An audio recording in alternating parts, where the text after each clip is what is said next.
Hello everyone, welcome back to bio world. My self Arpita Dey. और आज हम लोग प्रीवियस ईयर क्वेश्चंस करेंगे 2025 के BSc nursing. Bio world app पे सभी क्लासेस शुरू हो चुकी हैं और डिस्क्रिप्शन में ऐप का लिंक है, वहाँ से आप लोग ज्वाइन कर सकते हैं। तो बहुत दिन से मेरा वीडियोस नहीं आ रहा था क्योंकि एग्ज़ाम चल रहा था, तो अब हम लोग कंटिन्यू कर सकते हैं। Really sorry.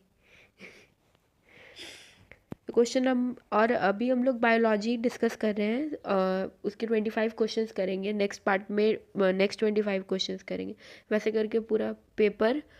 और वैसे करके पूरा पेपर कंप्लीट कर लेंगे। और वैसे ही सारे ईयर के प्रीवियस ईयर क्वेश्चंस हम लोग डिस्कस करेंगे, क्योंकि प्रीवियस ईयर क्वेश्चन से ही पता चलता है कि एक्चुअल लेवल क्या है पेपर का। ठीक है, इसलिए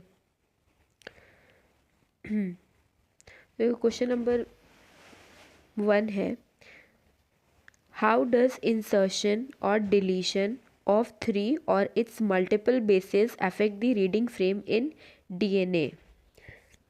DNA में 3 या उससे अधिक अक्षरों का सम्मिलन या विलोपन पठन फ्रेम को कैसे प्रभावित करता है। यानी कि इसका मतलब क्या कह रहा है कि अगर जैसे हम लोग को पता है बेसेस होते हैं, ठीक है, तो किसके उसमें कह रहा है कि अगर हम लोग 3 ऐड करें, इंसर्ट यानी कि ऐड करें, ठीक है, सम्मिलन यानी कि ऐड करें, और डिलीशन यानी कि रिमूव कर दे, हटा दे, ठीक है। तो अगर हम लोग 3 के मल्टीपल्स जैसे कि 3 है ना, एक मिनट, जैसे कि 3 हो गया, 6 हो गया, 9 हो गया, तो ये 3 के मल्टीपल्स हुए ना सारे। तो वैसे करके अगर हम लोग ऐड कर दे या डिलीट कर दे तो फिर क्या इफेक्ट पड़ेगा, ठीक है। It changes the reading frame from the point of insertion और डिलीशन। इसका मतलब क्या है कि जहाँ से हम लोगों ने ऐड किया है और जहाँ पे डिलीट या फिर जहाँ पे डिलीट किया है, वहाँ से रीडिंग फ्रेम यानी कि पढ़ने जिस तरीके से हम लोग पढ़ते हैं, ठीक है, वो चेंज हो जाएगा। वो चेंज हो जाएगा, ऐसा कह रहा है, चेंज हो जाएगा। फिर दूसरा ऑप्शन क्या कह रहा है कि ये यहाँ पे फ्रेम शिफ्ट म्यूटेशन हो जाएगा। तीसरा क्या कह रहा है कि अमीनो एसिड जो है ना, यानी कि अमीनो एसिड जो है वो चेंज हो जाएगा, एक या फिर मल्टीपल भी चेंज हो सकते हैं। और डी कह रहा है कि कुछ भी इफेक्ट नहीं पड़ेगा, कोई इफेक्ट नहीं पड़ेगा। तो इसको हम लोग ध्यान से समझते हैं कि आखिर क्या होगा। तो इसका होगा क्या कि सबसे पहले क्या होगा कि हम लोग को पता है कि जो बेसेस होते हैं ना वो 3 का मल्टीपल में होता है, जैसे कि AUG, ठीक है। वैसे क्या कर सकते हैं, CCC ऐसे करके बेसेस में होते हैं। तो हम लोग को जब भी ये पढ़ते हैं, मतलब सॉरी, जो बेसेस होते हैं वो हमेशा 3 के मल्टीपल्स में ही अमीनो एसिड बनाता है। जैसे कि AUG, तो ये किसके लिए करेगा, मिथियोनिन के लिए करता है। वैसे CCC भी करता है किसी अमीनो एसिड के लिए। तो जब भी हम लोग 3 ऐड करेंगे या फिर 3 डिलीट करेंगे, मतलब कि 3 बेस के मल्टीपल्स या 3 बेस डिलीट करेंगे या फिर इंसर्ट करेंगे, तो इसमें रीडिंग फ्रेम पे कोई अंतर नहीं पड़ेगा, क्योंकि हमेशा 3-3 करके ही पढ़ते हैं और 3-3 करके ही अमीनो एसिड भी बनाता है। इसीलिए कोई डिफरेंस नहीं होगा, रीडिंग फ्रेम में कोई डिफरेंस नहीं होगा। बस यही अंतर होगा कि अगर हम लोग इंसर्ट कर दिए यानी कि ऐड कर दिए तो एक अमीनो एसिड एक्स्ट्रा हो जाएगा, और या फिर हम लोग डिलीट कर दिए 3 बेसेस अगर डिलीट कर दिए तो एक अमीनो एसिड कम हो जाएगा। बस यही अंतर होगा, एडिशन होगा या फिर डिलीशन होगा अमीनो एसिड का, ये अंतर होगा। लेकिन it has no effect in the reading frame. Reading frame पे पूछा है, रीडिंग फ्रेम पे कोई इफेक्ट नहीं पड़ेगा। इस वजह से इसका आंसर क्या हो जाएगा, डी। इससे पठन फ्रेम पर कोई प्रभाव नहीं पड़ेगा, ठीक है। अब आते हैं क्वेश्चन नंबर 2 पे। इसमें है, what is the purpose of density gradient centrifugation in DNA fingerprinting. तो सबको पता है मॉलिक्यूलर बेसिस में DNA फिंगरप्रिंटिंग एक प्रोसेस होता है। तो उसमें डेंसिटी ग्रेडियंट सेंट्रीफ्यूगेशन हम लोग क्यों करते हैं, क्यों किया जाता है ना। घनत्व प्रवणता अपकेंद्रण क्यों किया जाता है, क्या उद्देश्य क्या है? तो to separate repetitive DNA from bulk genomic DNA, to identify polymorphic regions of DNA sequence, या फिर to compare DNA sequence of two individuals, या फिर to form a major peak of satellite DNA. तो ये तो बिल्कुल नहीं होगा कंपेयर डीएनए सीक्वेंस, ऐसा नहीं। आंसर इसका सही क्या हो जाएगा? ऑप्शन नंबर ए, यानी कि जो रिपीटेटिव डीएनए है उसको अलग करना है और जो बल्क जीनोमिक डीएनए उसको अलग करना है ना, इसको और इसको अलग करना है ना, बल्क जीनोमिक और रिपीटेटिव डीएनए को अलग करना है। क्वेश्चन नंबर 3, इसमें क्या कह रहा है? सबसे बड़ा क्रोमोसोम कौन सा है? क्रोमोसोम वाई है, 1 है, एक्स है ना? किस गणसूत्र यानी कि सबसे अधिक जीन वाला गणसूत्र कौन सा है? गणसूत्र यानी कि क्रोमोसोम, सॉरी, क्रोमोसोम को हिंदी में क्या कहते हैं? गणसूत्र कहते हैं। और सबसे बड़ा क्रोमोसोम कौन सा है, किसमें सबसे ज़्यादा जीन्स मिलते हैं? वाई में, 1 में, एक्स में, या फिर हर क्रोमोसोम में इक्वल है? तो सबसे ज़्यादा आपको किस में मिलेगा? क्रोमोसोम नंबर 1 में। और सबसे कम कहाँ मिलता है? यहाँ पे सबसे कम मिलता है, ठीक है, कम मिलेगा, लेस। हो गया। अब what is the term used to describe similarities in the structure of different animals that indicate a common ancestor?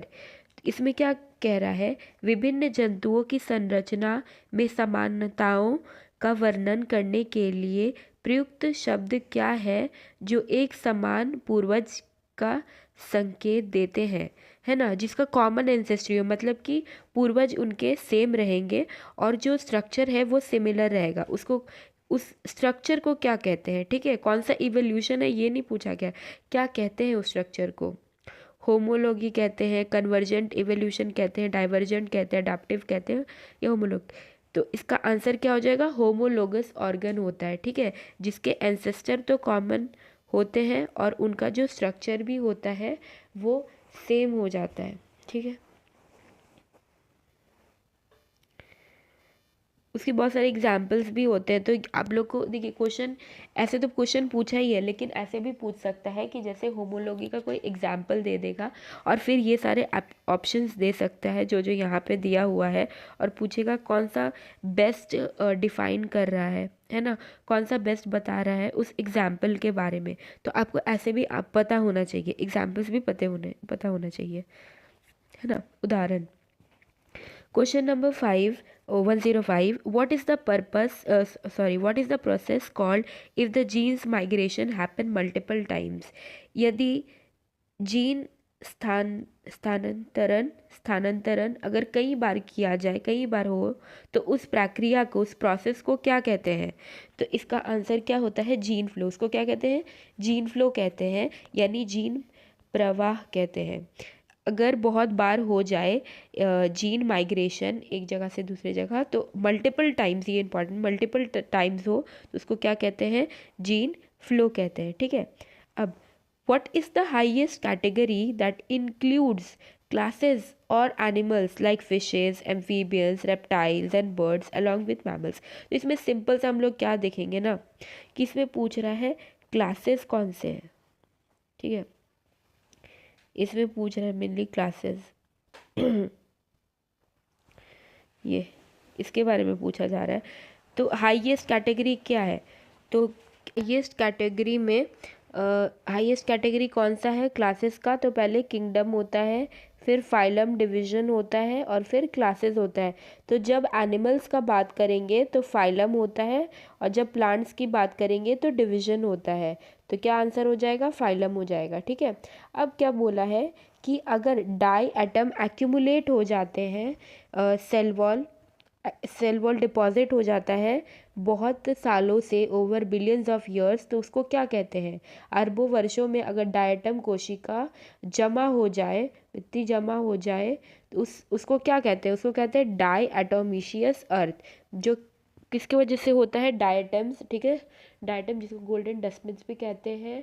और जो डायटमीशियस अर्थ होता है वो फिल्ट्रेशन ऑफ सिरप्स, पॉलिशिंग, ये सब में भी काम आता है, ठीक है।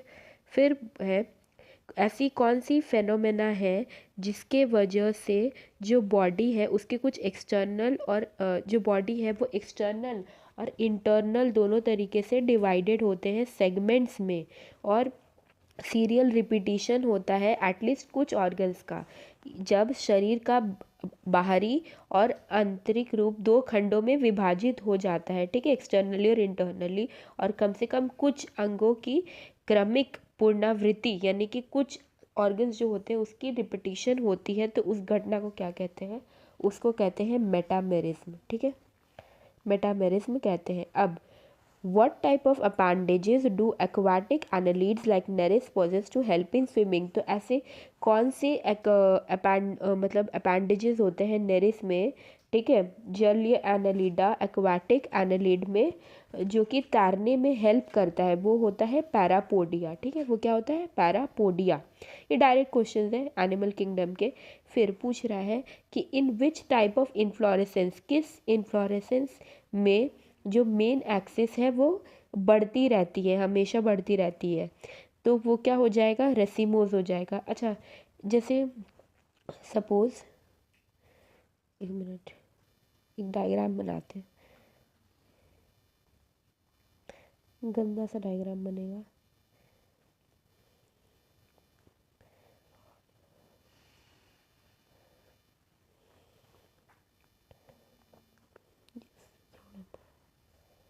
तो हम लोग देख रहे हैं कि यहाँ सबसे यंग है यहाँ, और यहाँ सबसे ओल्ड है, ठीक है।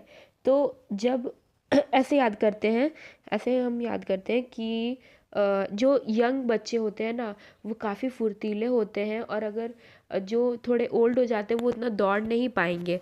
तो क्या होता है, जो यंग बच्चे और ओल्ड लोगों को अगर हम लोग रेस में पार्टिसिपेट करवाएं तो यंग वाले बच्चे आगे बढ़ जाते हैं, एकदम बहुत ज़्यादा दौड़ जाएंगे। तो जहाँ पे यंग फ्लावर्स, यंग कुछ भी हो, वो ऊपर रहेगा उस टाइप का फ्लावर, और ओल्ड वाला नीचे, तो वो किस टाइप का मिलेगा?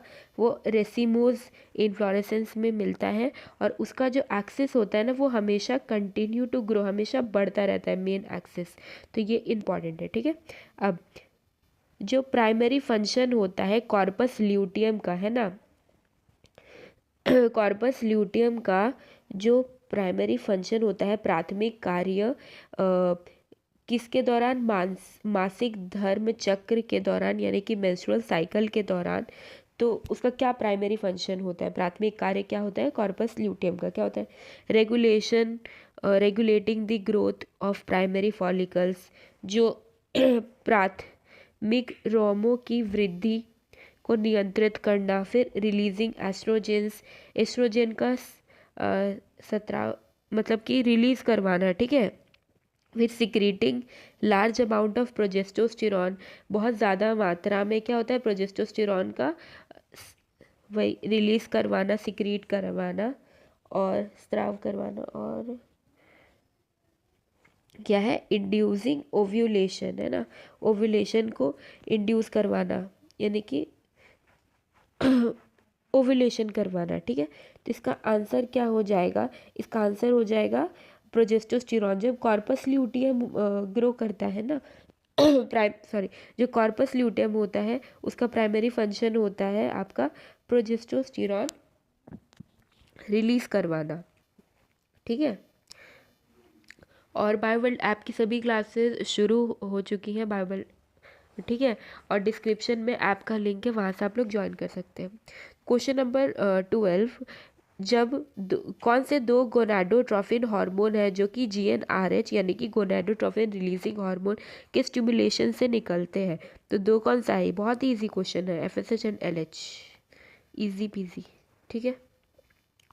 फॉलिकल स्टिमुलेटिंग हार्मोन और ल्यूटेनाइजिंग हार्मोन, ठीक।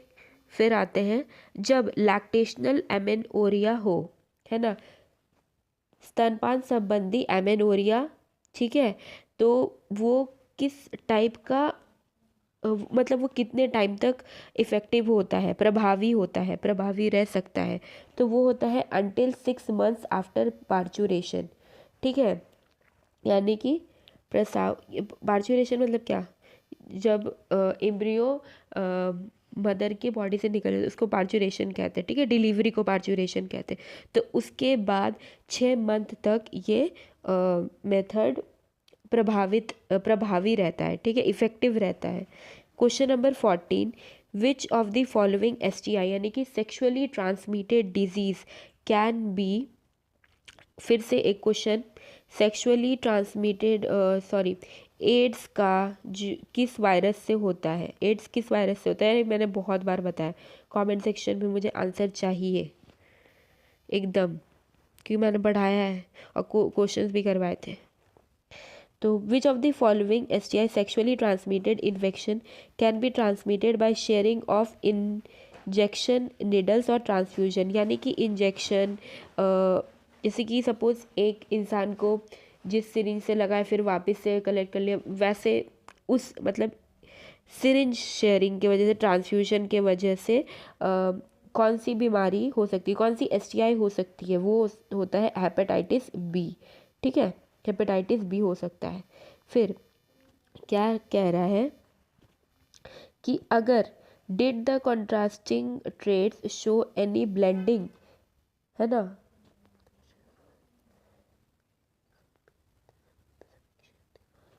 ब्लेंड मतलब क्या, आपस में मिलना। ठीक है, तो वो दिखाता है क्या, F1 या फिर F2 अवस्था में, स्टेज में, है ना, क्या दिखाता है। तो हम लोग को पता है कि कोई ब्लेंडिंग नहीं होता है, इसका सिंपल सा आंसर है नो। बिल्कुल हम लोग को क्लियर रहना है, होता ही नहीं है, ब्लेंडिंग नहीं होता है। ठीक है, एकदम याद रखना है, आंसर क्या होना चाहिए, नो। बाकी हम लोग कुछ नहीं पढ़ेंगे, बस नहीं होता है, क्योंकि मॉडरेट जैसा कुछ नहीं होता है, या तो टॉल होगा या तो शॉर्ट होगा, या तो वाइट होगा या तो पर्पल होगा, या तो एक्सियल में होगा या तो फिर आपके अपेंडिकुलर, या तो एक एक्सियल में होगा या फिर एपिकल में होगा। समझ में आया? मतलब या तो डोमिनेंट होगा या तो रिसेसिव होगा, ब्लेंडिंग नहीं होता। ठीक है, do did not show any blending, ना ही F1 में और ना ही F2 में। ठीक है, समझ में आ गया। फिर in amoeba the vacuole is important for osmoregulation and excretion in many cells, as in protists, dash vacuoles are formed by engulfing the particles। तो इसमें क्या कह रहा है, जो अमीबा है डैश वैक्यूल, है ना, किस टाइप का वैक्यूल है, जो इम्पॉर्टेंट होता है ऑस्मो रेगुलेशन में एंड एक्सक्रिएशन में, और कुछ सेल जैसे कि प्रोटिस्ट में, उसमें कौन सा वैक्यूल होता है जो कि इनगल्फिंग यानी कि फूड पार्टिकल्स को निगलने में, है ना, निगलने में मदद करता है। तो पहला का आंसर हो जाएगा कॉन्ट्रैक्टाइल वैक्यूल जो होता है अमीबा में, वो ऑस्मो रेगुलेशन में यानी कि और एक्सक्रिएशन में हेल्प करता है। और प्रोटिस्ट्स में क्या होता है, प्रोटिस्ट में निगलने में, इनगल्फिंग द पार्टिकल्स, उसमें हेल्प करता है फूड वैक्यूल। तो आंसर क्या हो जाएगा, डी। ठीक है, फिर 117, which one of the following would occur during bolting. तो बोल्टिंग में क्या होता है, बोल्टिंग में क्या होता है, जैसे सपोज दो स्टेम है, ठीक है, तो इधर एक एक्सिलरी बड है, नहीं छोड़ो नहीं करते, ये दिखता भी तो नहीं है आप लोगों को, ये कलर नहीं दिखता है, ठीक है ना।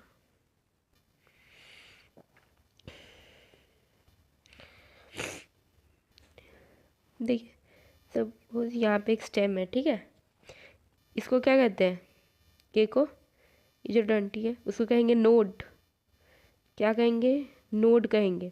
और ये जो स्पेस है उसको क्या कहते हैं, इंटर नोड। क्या कहते हैं, दो नोड के बीच में इंटर नोड। ठीक है, तो बोल्टिंग क्या करता है, जो इंटर नोड वाला पार्ट है ना उसको बड़ा करेगा। ठीक है, इलोंगेशन ऑफ इंटर नोड्स, ठीक, ये काम होता है उसका। अब कौन सी वेवलेंथ है जो कि क्लोरोफिल वो at what wavelength does chlorophyll a pigment absorb light, ठीक है, कौन से पिगमेंट में एब्जॉर्ब करती है क्लोरोफिल ए, तो वो करता है ब्लू और रेड रीजन में, ठीक है। अब what is the end product of glycolysis, है ना, अंतिम उत्पाद क्या है, एंड प्रोडक्ट क्या है, यानी कि अंतिम उत्पाद क्या है ग्लाइकोलाइसिस में, तो ये क्या है पायरुविक अम्ल, यानी कि पायरुविक एसिड, ठीक, पायरुविक एसिड। अब what is the phenomena called when the growing apical bird inhibits, इसका मतलब एक minute, growing apical bud inhibits the growth of lateral axillary bud, suppose कि यहाँ पे एक बर्ड है, ठीक है, और यहाँ पे भी है, यहाँ पे भी है, पर ये जो बर्ड है ना वो बहुत डोमिनेंट है, ये इसके यानी कि एक्सिल जो लेटरल बर्ड है एक्सिलरी बर्ड्स हैं उनको बढ़ने नहीं देता है, तो इसकी दादागिरी चल रही है, हम लोग समझेंगे डोमिनेंट कर जा रहा है दादागिरी, तो इसको क्या बोलते हैं एपिकल डोमिनेंस, है ना, ये इसको क्या कहते हैं एपिकल, एपिकल, और इस वाले को क्या कहते हैं axilla, axillary bud, apical bud और एक्सिलरी बर्ड, है ना, तो उसको क्या कहते हैं apical dominance.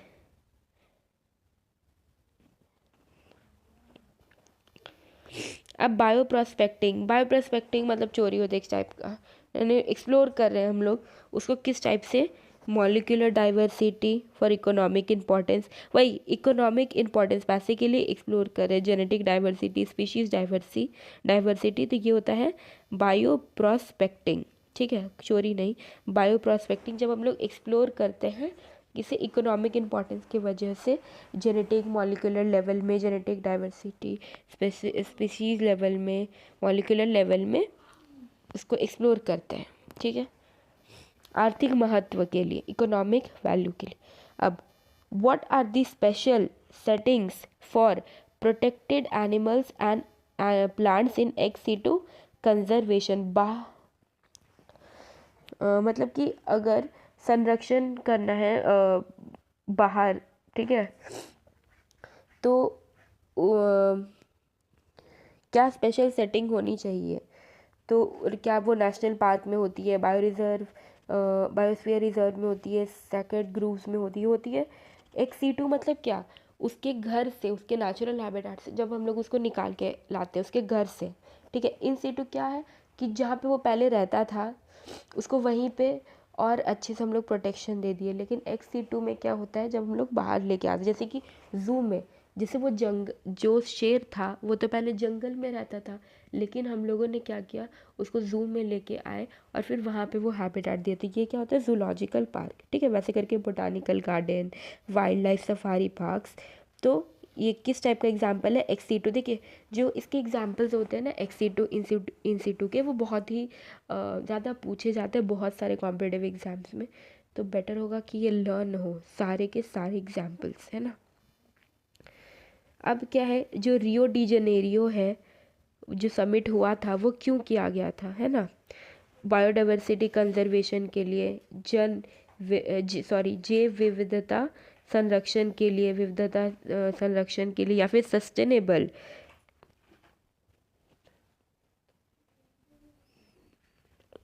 Utilisation of biodiversity benefits, ताकि हम लोग बायोडाइवर्सिटी बेनिफिट्स को यूटिलाइज कर सके, सस्टेन कर सके, ये क्यों किया गया था, ये दोनों के लिए किया गया था, यानी कि कंजर्व भी करना है और यूटिलाइज भी करना है, ठीक है।